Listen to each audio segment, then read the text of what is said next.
Si Taverny-Mété-Comté présente le moulin Saint-Jacques. 3e épisode. La localisation du moulin. Étude des différentes cartes. L'étude des cartes anciennes est très utile dans la recherche d'édifices, de lieux-dits ou d'anciennes appellations. Les moulins à vent, comme les églises, chapelles, châteaux, grosses fermes et bâtiments industriels, sont des éléments remarquables du paysage. À ce titre, ils sont portés sur les cartes. Leur présence est aléatoire, car elle dépend de leur existence à la date du lever de la carte. Le sigle pour le moulin est un trait vertical surmonté d'un X. Regardons de plus près les cartes suivantes. Tout d'abord, c'est sur une carte de 1700 que la première fois les moulins proches de Taverny apparaissent. Sur la carte ci-compte, 1700, carte des environs de Paris, dressée et dédiée à Monseigneur le Dauphin par Nicolas Lefebvre. Le moulin de Beauchamp y est mentionné. Ce sera d'ailleurs la seule fois. Il est situé à côté du bois de Boissy, sous une représentation d'une grande exploitation agricole ou autre désignée par un V inversé à côté de la mention Beauchamp. Sur la carte suivante, on voit également un moulin situé entre Montaubois et Bessancourt. Apparaît à côté de Montbois la représentation d'une exploitation et d'une chapelle. C'est très certainement la ferme de Montaubois et la chapelle Saint-Christophe. À cette époque, la chapelle Saint-Christophe est déjà intégrée à la ferme de Montaubois. Le ru de Montaubois est représenté avec un lac et au-dessus des exploitations.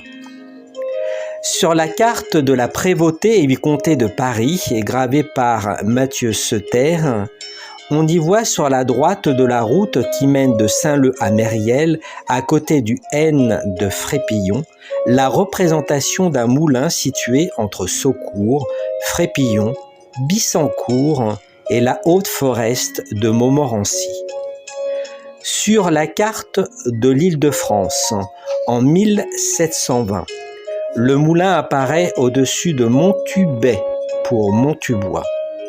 Les cartes de Cassini sont levées entre 1756 et 1789 et éditées entre 1756 et 1815. Celle de Paris et de l'Île-de-France, publiée en 1756, mentionne bien un moulin et le lieu Saint-Jacques. En 1849, sur la carte topographique des environs de Paris d'après la nouvelle carte des chasses du roi, il est mentionné un moulin écrit en toutes lettres, un peu au nord de Bessancourt. Ce sont là des cartes générales, couvrant un vaste territoire où apparaît Taverny et ses environs. Dans toutes ces cartes, il y a un seul moulin dessiné, ou mentionné du côté de Montaubois. Seule la carte de Cassini mentionne un nom. Pour les cartes modernes, l'édition des cartes d'état-major d'une plus grande échelle et dont la fonction est tout autre que les cartes normales mentionne 2 moulins.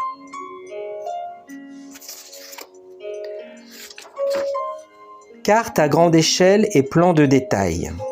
Pour des lieux précis, bien souvent dépendants de seigneuries, objets de multiples propriétés nobles pour la plupart, ou appartenant à des congrégations religieuses, ont été dressés des plans de détail pour régulariser les revenus issus de leur possession ou pour y indiquer leurs nouvelles acquisitions.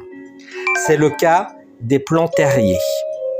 Pour Taverny, le terrier de 1719 ne comprend pas la plaine de Montaubois.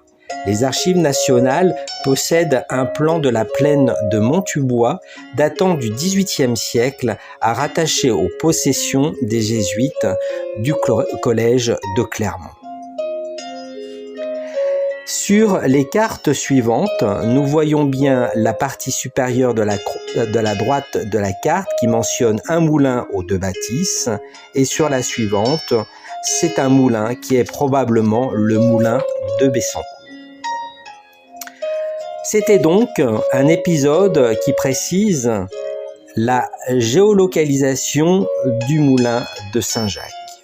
À demain pour le dernier épisode consacré au moulin Saint-Jacques.